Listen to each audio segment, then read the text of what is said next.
You're 17 years old, curled up on a motel bed in another nameless town, watching your mom pack her camera bag for the third time this month. Alyssa Ashcroft, investigative reporter, Raccoon City survivor, the woman who raised you like you were hers, never stays anywhere long. You've moved 11 times in 5 years. No friends, no roots, just her notebooks, and the thing she never fully explains, the thing she's always chasing. You don't know yet that you're the reason people keep finding you. You don't know that you were handed to her by a dying man as his final apology to the world, that your blood is a key, and somewhere out there, someone's been waiting to use it. You just know this motel smells like mildew, and your mom looks scared again, and she never looks scared. Then the power goes out, and everything ends. You're 17, watching from a dark hotel hallway as a hooded man, infected, barely human, moving wrong, slits the manager's throat. Your mom shoots him down. She hides something behind a painting, grabs your arm, pulls you toward the exit. She says she'll explain everything. She promises. She doesn't make it out. You see it happen. You carry that image for the next 8 years, like a splinter buried too deep to pull out. Her death. Your fault. You're not sure why you believe that, but you do. You always will. You're 25 now. An FBI technical analyst, a desk job, safe, controlled, invisible. You run data. You file reports. You don't go into the field. That was the deal you made with yourself. Stay behind the screen. Stay alive. Don't become her. Then the bodies start showing up in Wrenwood. A mysterious rash of infections, unexplained deaths, all connected to the Wrenwood Hotel. The same hotel where your mother was murdered 8 years ago. Your superior hands you the file like it's routine. It isn't. Your hands go cold the moment you see the address. You could say no. You should say no. You say yes. Because some part of you has always known you'd come back here. You're not ready. Not even close. You arrive at the Wrenwood Hotel and start investigating the latest death.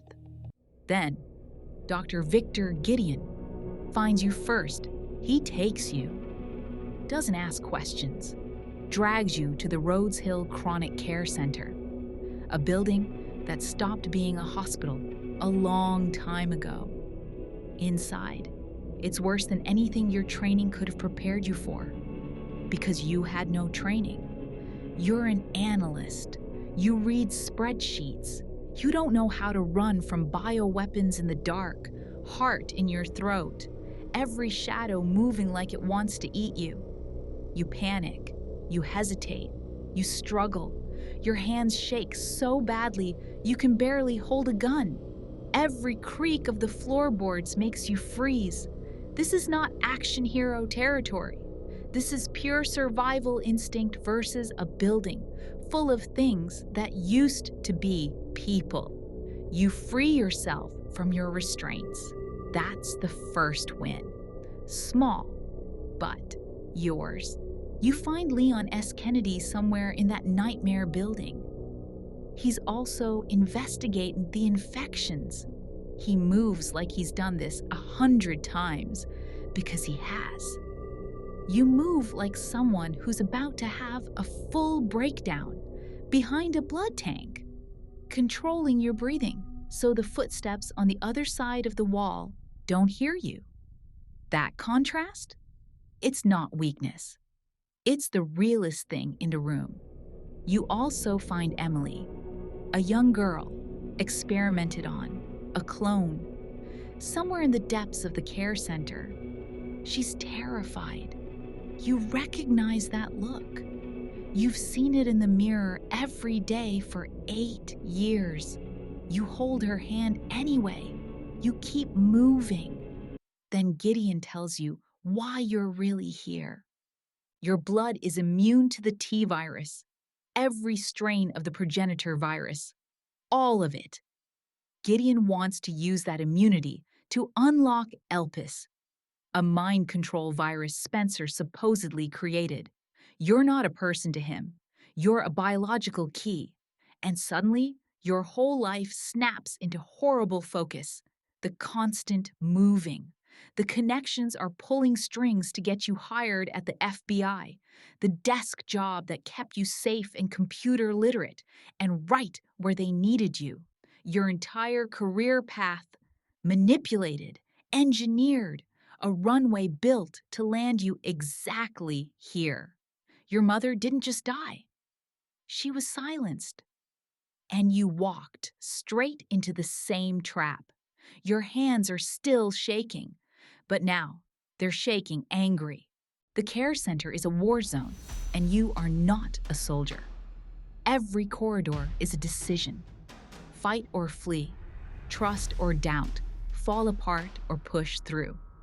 You choose push through every single time. Because the truth is buried somewhere in this building, and you didn't survive 8 years of grief to leave without it. Then, you see what Gideon's been doing in here. The tanks, the equipment, the evidence of what he's been building with stolen lives. The grief hits you like a wall. You don't have time to stop for it. You keep running.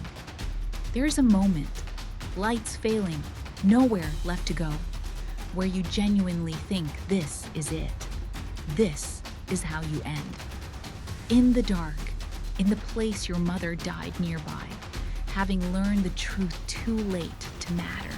Then, Umber Eyes of the Hound Wolf Squad finds you. Chris Redfield sent them the moment he learned what was happening. You get out. You get treated. You get loaded onto a helicopter. Leon sits across from you, quiet in the way soldiers get quiet after something goes wrong.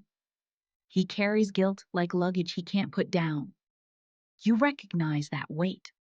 You've been carrying your own version of it since you were 17. You file it away. You hold on to the fact that you made it out, that the truth is out, that it's over. At least this chapter of it. Your desk is different now. A photo of your late mother, a reminder of why you started. Two things that used to feel like a wound and now feel like fuel. You didn't come out of that hotel the same person who went in. You went in a data analyst with shaky hands and 8 years of unprocessed grief. You came out knowing your blood is a weapon. Your mother was a hero, and you're the thing they were afraid of all along. Not because you're fearless, because you kept going anyway, every time. You're 25. You survived a bioweapon outbreak, a corporate conspiracy decades in the making, and the building where your mother died. You filed the report. Dempsey's already asking what's next. So are you.